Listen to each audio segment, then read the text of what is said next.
Bonjour, mesdames et messieurs. Simon Brière, stratège de marché principal RGO Canada. On est le 11 février, mon chum.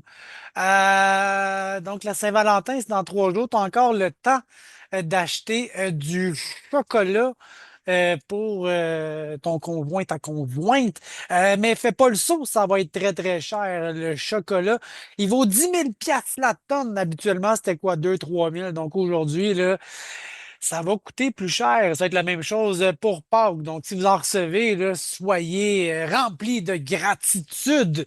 Peut-être même ça va être un Cherry Blossom en pénurie.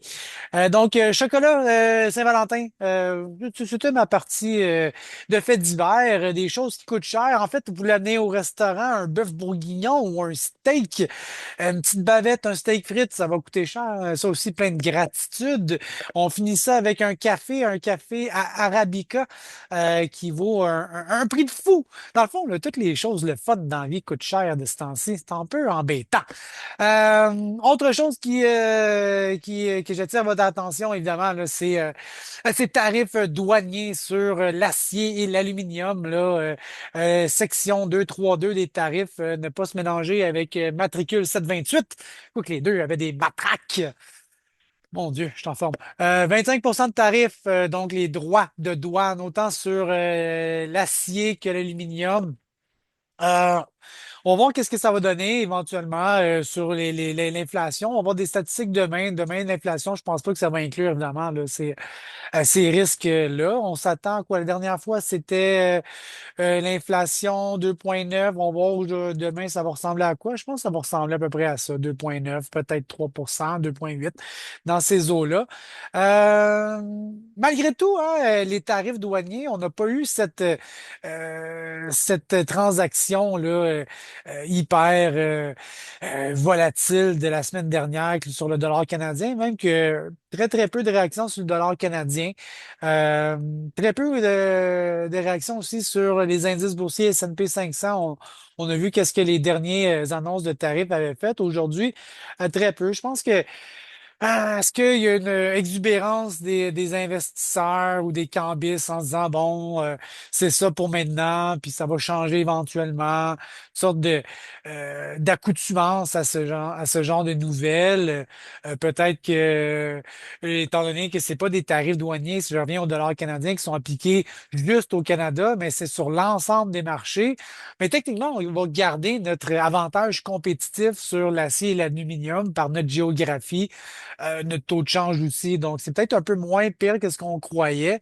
Mes indices d'acier ont réagi aujourd'hui très, très peu de variations. Il avait augmenté d'à peu près 10% à quelque part fin janvier à aller jusqu'à aujourd'hui. Donc, on avait un élément un peu haussier dans l'acier. Cependant, tu sais, on a connu du 1800, 1900 pièces la tonne courte. Aujourd'hui, on n'est pas exactement là. Donc, oui, une augmentation à court terme, mais ça n'a rien à voir avec ce qu'on avait déjà connu par le passé. Dans l'aluminium, constat similaire depuis 3 mois, on se rend compte qu'aux alentours de 2600 pièces la tonne, en référence US, ben ça vaut pas mal ça. Tu sais, j'ai pas un marché qui a vraiment planté ou vraiment augmenté. Les, euh, les indices de référence sont assez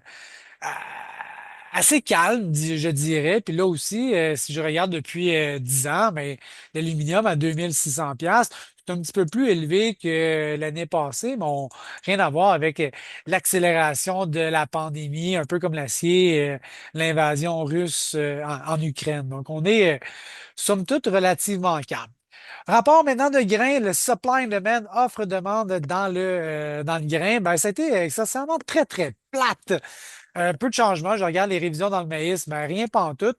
On aurait pensé qu'un petit peu plus d'exportation, peut-être, avec les statistiques qu'on a sur les exportations accumulées, qui sont quand même plus généreuses que la moyenne des 5 dernières années et que l'année dernière. Donc, on se dit, ah, peut-être qu'ils vont augmenter l'exportation, ça pourrait faire baisser les stocks.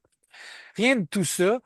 Je pense que les tarifs ou la menace des tarifs, j'imagine, hein, j'ai fait l'hypothèse que l'USDA a peut-être une approche tranquille, on verra, voir qu'est-ce qu'il y en est, parce que ceux qui en importent du maïs sur les bilans mondiaux, c'est beaucoup l'Union européenne, le Japon, le Mexique. Puis quand je regarde les achats dernièrement, on voit l'Union européenne achète beaucoup de maïs aux États-Unis, beaucoup plus qu'à l'habitude. Donc, on a une accélération là. Le Mexique, plus que d'habitude, mais c'est pas si pire. Le Japon, là aussi, plus que d'habitude. Donc, je pense que c'est là qu'on se posait des questions s'ils allaient l'augmenter. Ils l'ont pas fait. Bon, c'est comme ça. Peut-être les prochains rapports où on verra si jamais ces pays-là, à cause des tarifs, il pourrait y avoir. Sauf que ce qui est parti, ça revient pas. Enfin. Soya, pas de changement, c'était plate. Blé, pas de changement, c'était plate. Au niveau de l'Amérique du Sud, pas un gros changement, là, de 127, 169 au Brésil, peut-être un petit peu moins de maïs, bon, pas grand-chose.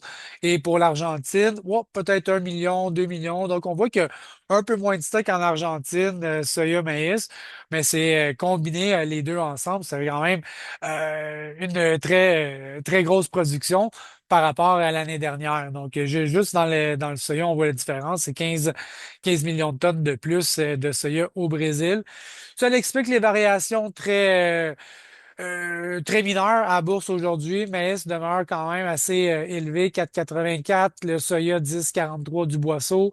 Belle augmentation du blé récemment avec un petit peu plus là, de retour dans un marché aussi, disons-le, timidement, mais aussi quand même. Voilà pour aujourd'hui. Je vous laisse là-dessus, mes chums, et on se dit à la prochaine. Ciao là.